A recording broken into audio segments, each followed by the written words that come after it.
Hello everyone, SKD podcast hits आप देख रहे हैं। मैं हूं आपके साथ शालिनी कपूर तिवारी। 2026 का मार्केट क्या ऐसा है कि स्मॉल कैप और मिड कैप आपको ज्यादा फायदा पहुंचा सकते हैं?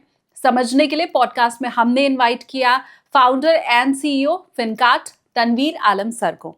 आज इस पॉडकास्ट का पार्ट 1 हम आपको दिखाने जा रहे हैं। आपको कैसे स्मॉल कैप फंड सेलेक्ट करना है, इस बारे में भी तनवीर सर ने हमें बहुत क्लियरली समझाया है। आपको कुछ कहना हो कमेंट सेक्शन में जरूर कहिएगा, लेकिन चैनल सब्सक्राइब कर लीजिएगा, क्योंकि जो बड़े पॉडकास्ट हमारे होते हैं उन्हें छोटे पार्ट्स में यहाँ इस चैनल पर आपके लिए हम लेके आते हैं।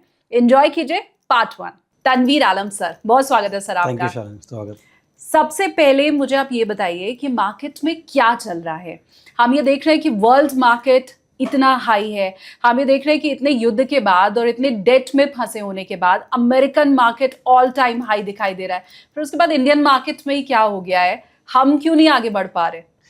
देखिए, एक्चुअली जो यूएस मार्केट है एंड वो यूएस मार्केट बहुत हेविली इन्वेस्ट कर रहा है एआई में। अगर आप वो एसएनपी को थोड़ा डिकोड करेंगी तो मेजॉरिटी अर्निंग्स और जो ग्रोथ आ रही है वो टॉप के टेक कंपनीज़ की वजह से आ रही है, और क्योंकि उसमें बहुत हाई अर्निंग ग्रोथ पोटेंशियल है और वो हेविली एआई में इन्वेस्ट कर रहे हैं, उसी वजह से वो पूरा ओवरऑल इंडेक्स जो है आपके वाले खिंच जा रहा है, रिटर्न दिखा रहा है। बट अगर उसको आप स्ट्रिप ऑफ करेंगी, ओवरऑल यूएस की जो बात की कंपनियां हैं उसमें अर्निंग ग्रोथ इतनी नहीं है, इसी वजह से यूएस बढ़ रहा है डिस्पाइट वॉर। अब इंडिया में चैलेंज ये है कि इंडिया एज अ कंट्री क्या है कि हमारा फंडामेंटली स्ट्रांग है। ये जो वॉर हुआ है इससे इम्पैक्ट ज़रूर पड़ा हमको, लेकिन ये एक्चुअली एक तरह से जियोपॉलिटिकल शॉक है, इकोनॉमिक क्राइसिस नहीं है। लेकिन अब क्या होता है कि स्टॉक मार्केट है, इसमें डिमांड सप्लाई प्ले करता है। अगर आपके पास बहुत ज़्यादा पैसा आएगा तो आप देखेंगे स्टॉक मार्केट भाग जाएगा ऊपर, लेकिन अगर पैसा निकलता है तो स्टॉक मार्केट करेक्ट करते हैं। तो इंडिया से एफआईएस का पैसा काफ़ी निकला है, ओके, तो इस वजह से स्टॉक में करेक्शन आया है। दूसरा रीज़न ये है क्योंकि रुपी डिप्रिशिएट कर रहा था तो इसलिए एफआई भी और भी निकले हैं। तो इसी वजह से एक्चुअली एफआई का पैसा इंडिया से बाहर गया है, तो जो एलोकेशन आना था वो नहीं आया है, इसीलिए इंडिया टेम्पररी बेसिस में अंडर परफॉर्म कर रहा है। तो ये एग्जैक्ट रीज़न है। बट अगर आप फ्रॉम एन इन्वेस्टमेंट परस्पेक्टिव सोच रहे हैं, ये एक टेम्पररी जो एक्सटर्नल शॉक है। नाउ मैं ये नहीं कहूँगा कि ये ईरान यूएस वॉर की वजह से इंडिया में इफेक्ट नहीं आएगा, लेकिन ये टेम्पररी इफेक्ट है, क्योंकि मान लीजिए हम पहले एक्सपेक्ट कर रहे थे कि जीडीपी ग्रोथ से 6.7 और 7 के बीच में ग्रो करेगा, अब वो हो सकता है 5.9 और 6.4 के बीच में ग्रो करेगा, लेकिन इंडिया फिर भी पॉजिटिवली ग्रो करेगा। और अर्निंग जीडीपी ग्रोथ के परस्पेक्टिव से इंडिया अभी भी एक फास्टेस्ट ग्रोइंग इकोनॉमी है, ठीक है। अच्छा, सो ऐसे मौके में जब अनसर्टिनिटी रहती है, मार्केट करेक्ट करता है, इन्वेस्टर्स के लिए एक अच्छा मौका है कि वो अपने पोर्टफोलियो को बिल्ड करें। आप मान लीजिए, हम दिल्ली में कोहरा विंटर में बहुत होता है। जब बहुत कोहरा होता है तो आप क्या करते हैं, गाड़ी स्लो चलाते हैं। तो मान लीजिए कि इंडियन के आउटलुक मार्केट में एक कोहरा छाया हुआ है, तो आप मार्केट धीरे धीरे चलेगी, और जैसे जैसे ये कोहरा छटेगा और फिर मार्केट तेज भागेगी। लेकिन जब वो आप उस वेट करेंगे कोहरा छट जाए तब मैं निवेश करूँगा, तो शायद आपको मौका नहीं मिलेगा निवेश करने का। तो आई थिंक ये निवेश करने का सही मौका है, लेकिन जल्दबाजी में ना करें, धीरे धीरे स्टैगर्ड करके ओवर अ पीरियड ऑफ 12 या 18 महीने में अगर आप पोर्टफोलियो बिल्ड करते हैं ग्रेजुअली, आप एक लॉन्ग टर्म में अच्छा पोर्टफोलियो और एक वेल्थ क्रिएट करेंगे।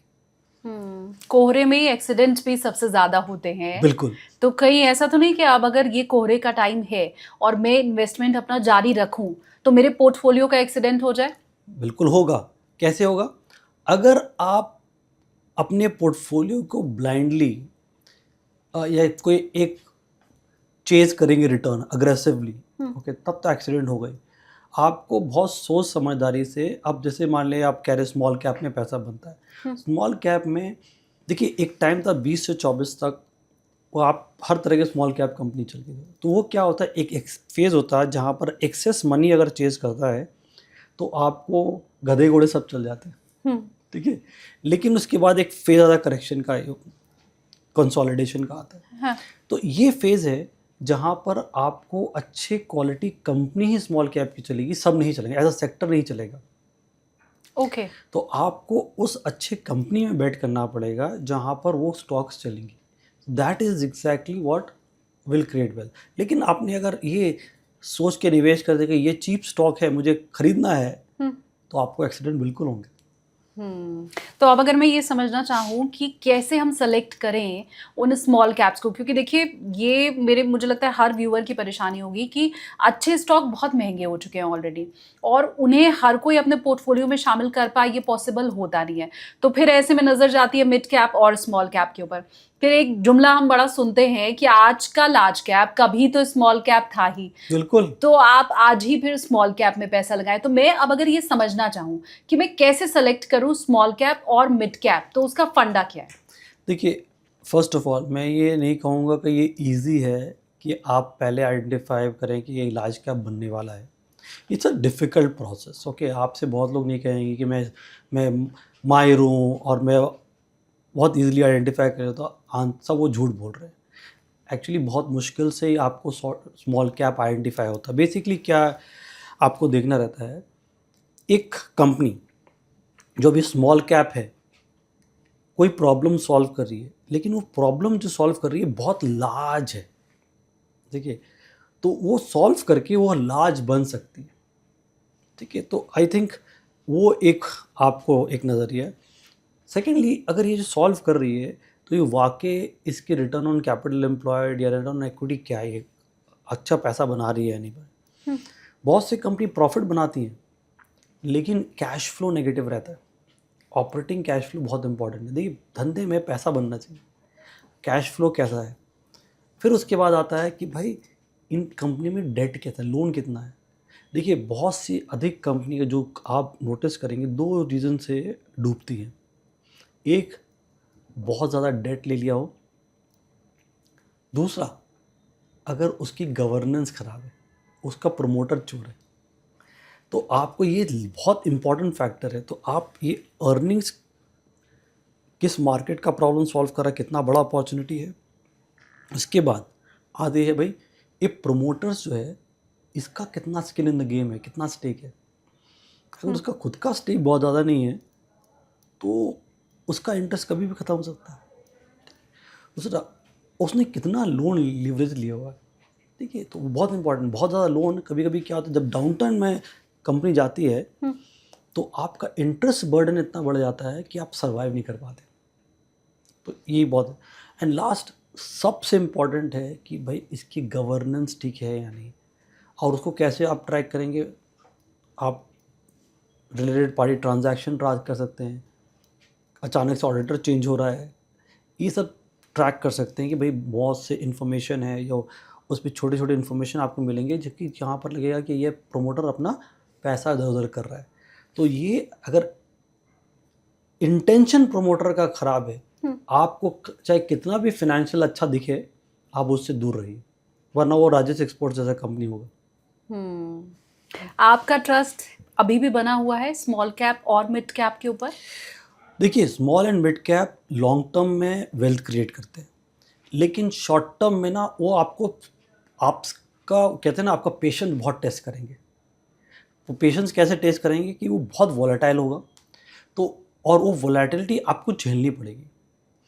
तो आप स्मॉल कैप में तभी निवेश करिए जब आपका रिस्क टॉलरेंस लेवल उस वॉलेटिलिटी को झेलने के काबिल हो। अब देखा दिखाए आप मत करिए।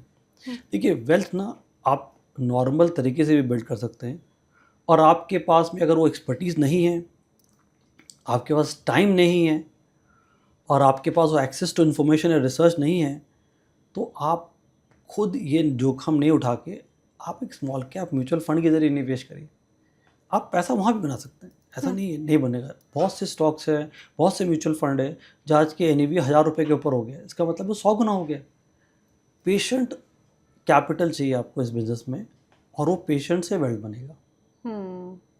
तो आप स्मॉल कैप वाले जो फंड्स हैं उनमें भी निवेश कर सकते हैं और वहां से भी आप पैसा बना सकते हैं। बिल्कुल। असल फंडा ये है, अगर आप स्मॉल कैप या मिड कैप सेलेक्ट नहीं कर पा रहे हैं तो उस कंडीशन में मुझे आप ये बताइए, क्योंकि ये तो आपने बताया कि पेशेंस लेवल आपका वो टेस्ट करेगा, और वो हमने देखा भी सर, क्योंकि हमने 2025 में देखा कि बहुत से स्मॉल कैप तो 20% क्या 30%, इवन 40% तक टूटे हैं।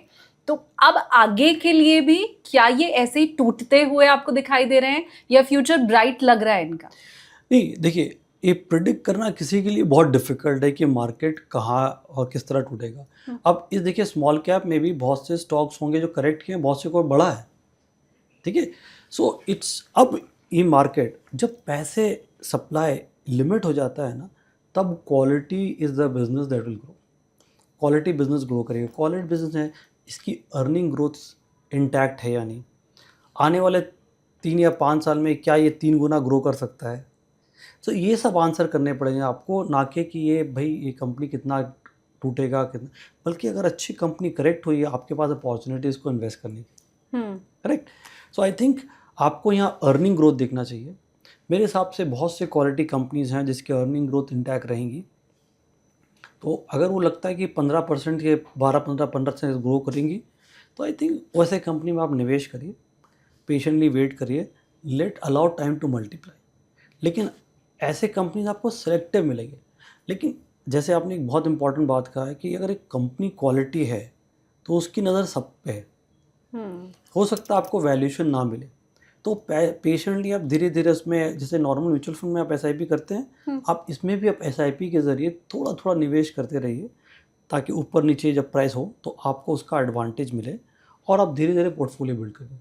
तो आप ये डिसाइड करिए कि ये 10-15 कंपनीज़ हैं जहाँ पर मुझे इन्वेस्ट करना है, और ये कंपनी अच्छी कंपनी है, मैं ये मानता हूँ कि इसकी मैनेजमेंट ठीक है, इसके फंडामेंटल्स ठीक है, और ये लार्ज अपॉर्चुनिटी की प्रॉब्लम सॉल्व कर रही है, तो ये ग्रो करेगी। ऐसी कंपनी में मैं बना रहूँगा तो आने वाले 5, 10, 15 साल में आई विल क्रिएट सिग्निफिकेंट। अगर ये कन्विक्शन है आपका, तो बिल्कुल आप बनी रहिए, आप पैसा क्रिएट करेंगे। जैसे हम देखते हैं सर कि ज़्यादातर इंडियंस शॉपिंग करते हैं सेल के टाइम में, तो अभी मौजूदा मार्केट के हाल को अगर मैं समझना चाहूँ तो क्या आपको लग रहा है कि अभी सेल लगी हुई है मार्केट में? क्या ज़्यादातर जो स्टॉक्स हैं, या मैं फंड्स की भी अगर बात करूँ, तो वो क्या बहुत अच्छे प्राइस पे हमें इस समय मिल रहे हैं? सेल वाला टाइम हम मान सकते हैं मार्केट के लिए? देखिए, लार्ज कैप के लिए तो सडनली वो सेल वाला टाइम था। मिड एंड स्मॉल के लिए स्पेशली थोड़ा सा अभी वैल्यूएशन थोड़ा स्ट्रेस्ड है, ओके। अब नाउ आपको इमीडिएटली अब पूरा upfront mid and small cap में अग्रेसिवली नहीं इन्वेस्ट करना है। आप थोड़ा वेट करिए over a period of time, क्यों, देखिए ये जो इम्पैक्ट होने वाला है, आपने नोटिस किया होगा कि लास्ट फाइनेंशियल ईयर के रिजल्ट्स बहुत अच्छे हैं, ठीक है। अब लेकिन वॉर फरवरी एंड से स्टार्ट हुआ है। हाँ। इसका इम्पैक्ट आपको फर्स्ट क्वार्टर के रिजल्ट के बाद दिखेगा, जून क्वार्टर के बाद। तो आप उस रिजल्ट को वेट करिए किस तरह का इम्पैक्ट हो रहा है, ठीक है। दूसरी बात है कि ये मॉनसून जो आने वाला है, ये मॉनसून किस हद तक प्ले करेगा उसको भी देखना है। अगर मॉनसून नॉर्मल से ख़राब रहा तो आप ये सोचिए कि इंडिया एक कंजम्पशन ड्रिवन इकॉनमी है। इंडिया की ऑलमोस्ट 50% पॉपुलेशन एग्री पे डिपेंडेंट है। हालांकि जीडीपी में कंट्रीब्यूशन कम है, लेकिन as a population 50% population agri पे डिपेंडेंट है। अगर एग्री इनकम कम होगा तो उनकी कंजम्पशन कम होगी। ये जो फार्मर्स होते हैं, इनके पूरी एनुअल जो एक्सपेंडिचर है उस मानसून पर डिपेंड होती है कि भाई अगर मानसून अच्छा हुआ, मेरी हार्वेस्टिंग अच्छी हुई, तो मैं बच्चे की शादी करूँगा या घर मरम्मत कराऊँगा, या मैं एक एक्स्ट्रा ट्रैक्टर खरीदूँगा। इसके सारे कंजम्पशन उससे रिलेटेड है। तो मानसून इंडिया में एक इम्पॉर्टेंट फैक्टर है। अगर वो थोड़ा सबड्यूड रहा तो हो सकता है रिटेल कंजम्पशन डाउन हो। तो आने वाले समय में आपको ट्रैक करना है कि ये आने वाले 1-2 क्वार्टर में कैसे अर्निंग्स है। आप आराम से सोच समझ के इन्वेस्ट करिए। देखिए, ये सेल इतनी जल्दी ख़त्म नहीं होगा, क्योंकि जो वॉर का इम्पैक्ट है थोड़ा सा लॉन्ग लास्ट करेगा, तो आपको 1-2 क्वार्टर मौका मिलेगा। लेकिन आप पूरी तरह अगर इससे बाहर रहेंगे तो भी आप अपॉर्चुनिटी मिस करेंगे, क्योंकि देखिए एक छोटा सा न्यूज़ आया कि सीज़ फायर का मार्केट अचानक से बढ़ गया। तो ये एक और दिक्कत है एक दो अच्छे न्यूज़ आएंगे ना, मार्केट आपको अपॉर्चुनिटी नहीं देगा। क्यों नहीं देगा? क्योंकि इंडिया का एक बहुत बड़ा स्ट्रेंथ है उसका एसआईपी बुक। करीब 30-32 हज़ार करोड़ की एसआईपी बुक है जो हमेशा मंथ ऑन मंथ इन्वेस्ट होने के लिए आ रही है पब्लिक से। जैसे एक अच्छा पॉजिटिव न्यूज़ आएगा, ये फंड मैनेजर सारे इन्वेस्ट करेंगे। तो आपको मौका नहीं देगा। अगर पॉजिटिव जब वो कोहरा छटेगा, आपको मौका नहीं मिलेगा। वो कोहरा छटने से पहले आपको पोजीशन बनाना है। पोजीशन बनाने के ऊपर मैं आपसे पूछना चाहती हूँ, क्योंकि रघुराम राजन की तरफ से अभी एक स्टेटमेंट आया है जिसमें वो ये कह रहे हैं कि समथिंग इज ऑफ, कुछ तो दाल में काला है। उनका ये कहना है कि देश के जो बड़े उद्योगपति हैं, क्या वजह है कि वो नई फैक्ट्रियां लगाने से घबरा रहे हैं या वो पैसा नहीं लगा रहे? ऑल्दो रघुराम राजन सर हमेशा नेगेटिव ही बोलते हैं, पर स्टिल इस बार जो उनकी चीज़ें हैं उनमें कुछ पॉइंट समझ में आ रहा है। क्या मार्केट को लेके या हमारी इकोनॉमी को लेके ऐसी कुछ दाल में काला वाली बात आपको समझ आ रही है? देखिए, कुछ दाल में काला तो नहीं कहूँगा, ये फैक्टर्स हैं। देखिए, आप मैं सिंपल बता रहा हूँ कि मैन्युफैक्चरिंग जो कैपेसिटी है इंडिया की, वो लोग नए फैक्ट्रीज कब लगाते हैं? जब आपका करंट कैपेसिटी यूटिलाइजेशन जो है 70, 75, 80% के ऊपर जाता है, तब लगता है कि भाई मेरी कैपेसिटी अब ऊपर जा रही है यूटिलाइजेशन। मान लीजिए मेरे पास ये 1 लाख माइक बनाने का फैक्ट्री है। अब मैं अगर मंथ ऑन मंथ अगर 80,000 ये माइक बना रहा हूँ या 50,000 माइक बना रहा हूँ, तो मुझे लगेगा कि यार नेक्स्ट ऑर्डर आएगा तो मैं ऑर्डर सर्व नहीं कर पाऊँगा, मैं एक और नया फैक्ट्री डालता हूँ। तब अभी करंट कैपेसिटी यूटिलाइजेशन जो है 70-75 के बीच पे है, तो इसकी ज़रूरत है नहीं। अब लेकिन अगर ऐसे मौके आते हैं, क्या इंडिया उस पोजीशन में है? बिल्कुल। आप 2010 और 13 का अगर डेटा देखेंगे ना, उस time infrastructure company over leverage थे, ठीक है, डेट इक्विटी बहुत हाई था, इसी वजह से कंपनीज डिफ़ॉल्ट कर गई। आज के दिन में कॉर्पोरेट बैलेंस शीट बहुत क्लीन है, लीवरेज जो है कॉर्पोरेट बैंक की 0.7 के आसपास है, एनपीए लेवल बैंक में कम है।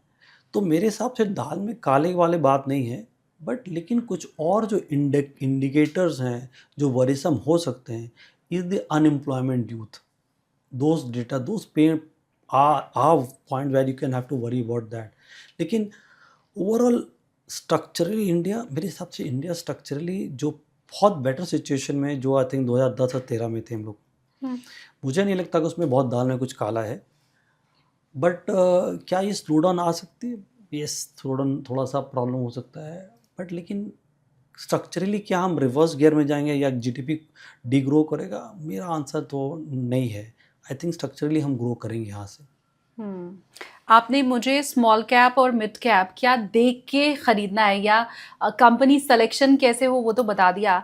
अब आप मुझे रेड फ्लैग्स बताइए। अगर मैंने ऑलरेडी इन्वेस्ट किया हुआ है स्मॉल कैप या मिड कैप में, तो वो कौन से रेड फ्लैग्स हैं जो मुझे अगर दिखाई देना शुरू हो जाएं तो मुझे एग्जिट भी कर लेना चाहिए? बिल्कुल। अगर देखिए, अगर जब डाउन टाइम आता है तो कंपनीज़ की आप देखिए कि ऑर्डर एग्जीक्यूशन कैपेबिलिटी क्या है, इसके टॉप लाइन कम हो रहा है, ज़्यादा हो रहा है, इसके ऑपरेटिंग कैश फ्लो क्या नेगेटिव हो रहा है या नहीं हो रहा है। और सबसे बड़ा रेड फ्लैग है अगर प्रोमोटर अपना स्टेक बेच रहा है, ठीक है। दूसरा है कि इसकी अपने स्टॉक को प्लेज कर रहा है, ये रेड फ्लैग। इसके ऑडिटर ने रिज़ाइन किया है। जब बैलेंस शीट पढ़ेंगे उसमें रिलेटेड पार्टी ट्रांजैक्शन आता है। आप रिलेटेड पार्टी ट्रांजैक्शन देखिए कि रिलेटेड पार्टी ट्रांजैक्शन में इसमें कितना ट्रांजैक्शन रिलेटेड पार्टी। तो अगर ये सब जो है ना रेड फ्लैग्स है, ये सब ये दिखाती है कि कंपनी जो है गवर्नेंस फॉलो नहीं कर रही है। गवर्नेंस सबसे बड़ा प्रॉब्लम है। सेकंड प्रॉब्लम है एक्सेस लोन। ये दो बहुत बड़े रेड फ्लैग्स हैं। अगर ये है, आपको चाहे बैलेंस शीट कितना भी अच्छा लगे, मेरा एडवाइस रहेगा आप पहले दूर भागिए इससे। चांसेस है वो प्रोमोटर आपको चीट जरूर करेगा। ओके। अब मुझे आप ये बताइए कि अगर आगे की स्ट्रैटेजी बनानी हो किसी नए इन्वेस्टर को जो अभी तक मार्केट में नहीं आया है, तो मौजूदा स्थिति देखते हुए मैं अगर कहूँ कि 1 लाख रुपए किसी के पास है और उसको निवेश करना है, तो आप कैसे फंड सेलेक्ट करने को उसे कहेंगे? देखिए, अगर नया इन्वेस्टर है तो मैं सबसे पहले कहूँगा कि भाई उनको अपने रिस्क एपेटाइट ढूंढिए। देखिए, हर इंसान का रिस्क एपेटाइट अलग होता है। कोई बहुत कंजर्वेटिव होता है, कोई मॉडरेट होता है, कोई बहुत रिस्क टेकिंग एबिलिटी हाई रहती है।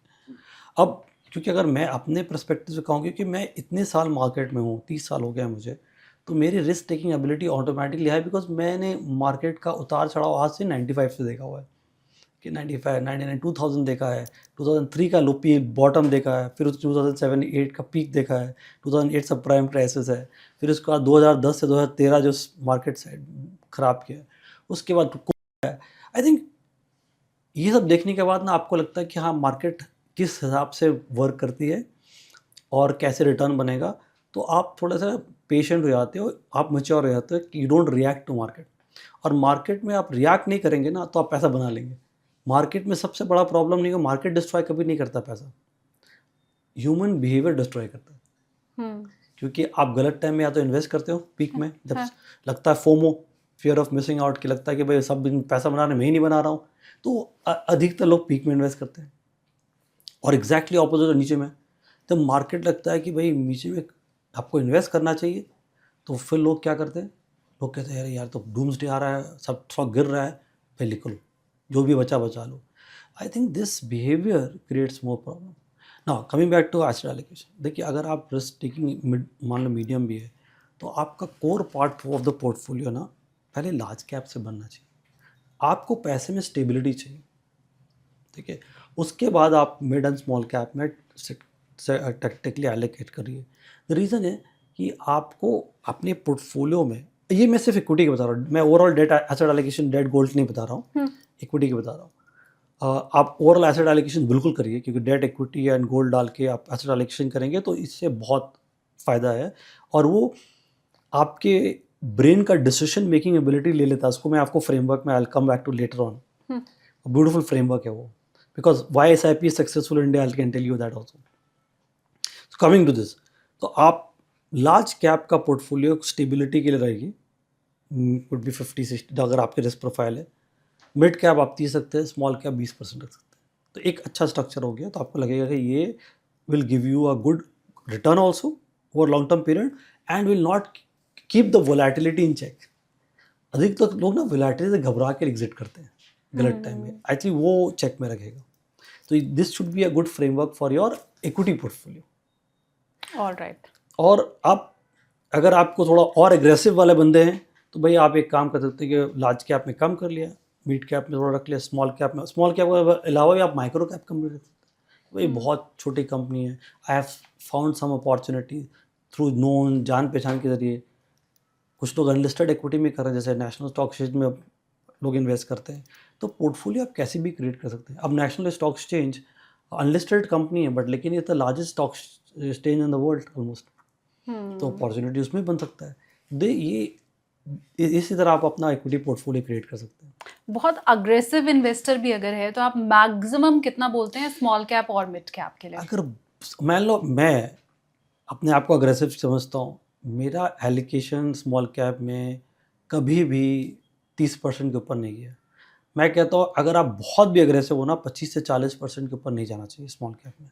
ओके। देखिए वोलेटिलिटी सिर्फ ऊपर नीचे नहीं है, उसमें क्या होता है कि कभी कभी आप जितने भी समझदार हो, गलती इंसान से होती है, एंड फंड मैनेजर ही भी गलती करते हैं, ठीक है ना, बिकॉज आप नहीं इन्वेस्ट किया आप, लेकिन किसी कंपनी का इंटेंट रीड नहीं कर पाएंगे। और इंटेंट आपने बाय किया, इंटेंट ठीक है, बीच में उसका इंटेंट खराब हो गया, क्योंकि उसको लगा कि वो बिजनेस अब ग्रो नहीं कर पाएगा, उस पेज से खराब हो सकता है, तो अब वो उसको लगता है कि मैं इतना पैसा बना सकता हूँ, बना लूँ। तो अगर उसकी इंटेंट बीच में भी चेंज होगी, आप कैसे स्पॉट करेंगे? हाँ। ठीक है ना, तो इसी वजह से आपकी जो एलोकेशन है आइडियली 25% होना चाहिए। बहुत अग्रेसिव है आप कि भाई आप मैवरिक है, तो 40% हो, उससे ज़्यादा नहीं जाना चाहिए स्मॉल कैप में। तो एक जो सबसे पहले आपने आइडियल सिचुएशन बताई थी, वो 50% आपका था लार्ज कैप, 30% था मिड कैप, और 20% आपने कहा था स्मॉल कैप। बहुत ज़्यादा आप अगर आपको लगता है आप बहुत अग्रेसिव तरीके से भी कर सकते हैं, तो स्मॉल कैप में तभी 40% से ज़्यादा तो नहीं करना चाहिए। अब मैं अगर गोल्ड एंड सिल्वर के ऊपर आऊँ, क्योंकि आपने अभी मुझे बोला कि आप पूरा वो एसेट एलोकेशन भी बताएंगे और ये बताएंगे कि क्यों म्यूचुअल फंड और सिप ज़्यादा मैं कह सकती हूँ सक्सेसफुल है, तो आप पहले मुझे वो समझाइए। देखिए ह्यूमन ब्रेन ना इंसान का 2% बॉडी वेट यूज का है, और लेकिन 20% ऑक्सीजन कंज्यूम करता है क्योंकि उसको पूरा बॉडी रन करना पड़ता है। तो human brain is lazy by nature, और ह्यूमन ब्रेन जो डिसाइड करता है वो prefrontal cortex, decision making power, इसको डिसीजन फटीग कहते हैं। वो brain does not like to decide every time. आपसे अगर रोज आपसे घर में पूछेगा ना क्या खाना बनेगा, आप इरिटेट हो जाएंगे, correct? Right. This is everyday household problem, हाँ। Because brain does not like to decide, उसे डिसीजन फटीग कहते हैं। अब नाउ SIP क्यों सक्सेसफुल हो गया? क्योंकि वो एक ऑटोमेटिक वे में इन्वेस्ट करने का ऑप्शन है, where brain is not deciding. Brain decide नहीं कर रहा है कि उसको मंथली SIP करना है। और ये हैबिट जब फॉर्म होता है, there is a part in the brain called basal ganglia, habit वहाँ फॉर्म होता है। एंड जब एक 30 से 40 बार एक एक्टिविटी करते हैं तो you become familiar with this habit. अगर वो 50 से 60 से 40 से 80 बार करेंगे आप ना, तो वो आप it become comes naturally to you.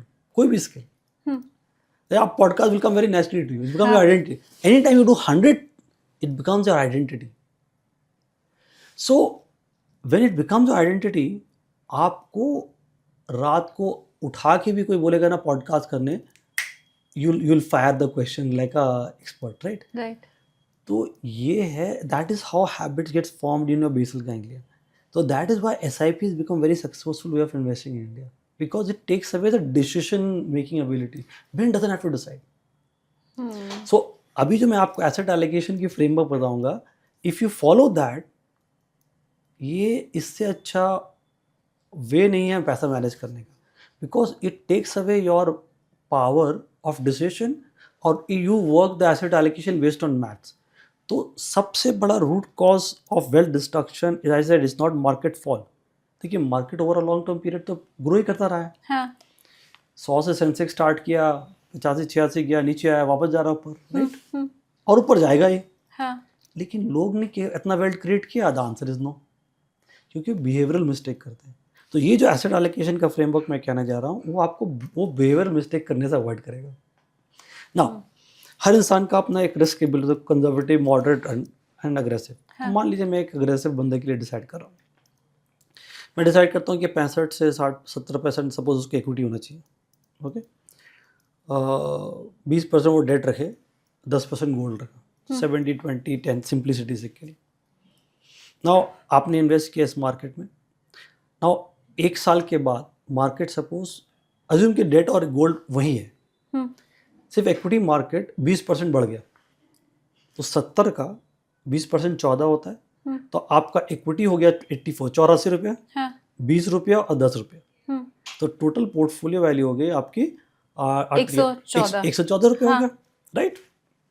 तो आपको अब एसेट एलोकेशन वापस 70-20-10 रेशियो में करना है, तो आप कंपल्सरी वो इक्विटी से प्रॉफिट बुक करेंगे।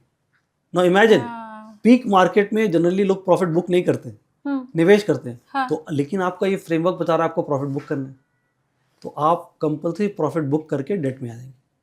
और हिस्ट्री देखा गया, जब मार्केट ओवर पीक हो जाता है, एक टाइम जो चलेगा फिर वो करेक्ट रहता है, रिवर्सल टू मील कहते हैं। तो ऑटोमेटिकली आपका जो वेल्थ आपने क्रिएट किया, आपने लॉक कर दिया, वो डाउनफॉल से बच गया। अब उल्टा देखते हैं, और सेम 70-20-10 रेशियो लेते हैं, मार्केट आपका 10% या 20% करेक्ट कर गया, सेम इक्वेशन। तो आपका जो 100 रुपये का पोर्टफोलियो 80 हो गया, 86 हो गया, 14 रुपये कम हो गया। अब उसमें इक्विटी क्या हो गया, 70 का आपका अराउंड 56 हो गया, ठीक है। तो आप क्या करेंगे, क्योंकि आपको रियलाइज करना, आप डेट या गोल्ड से पैसा डाल देंगे। नीचे मार्केट में कोई इन्वेस्ट नहीं करता, लेकिन ये फ्रेमवर्क आपको फोर्स करेगा इन्वेस्ट करने के लिए।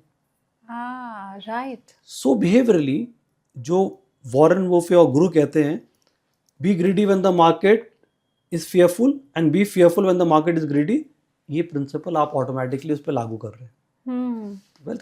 तो you have taken the decision making ability, आपने एक फ्रेमवर्क को, मेंटल मॉडल को हीरो बना दिया। वाओ।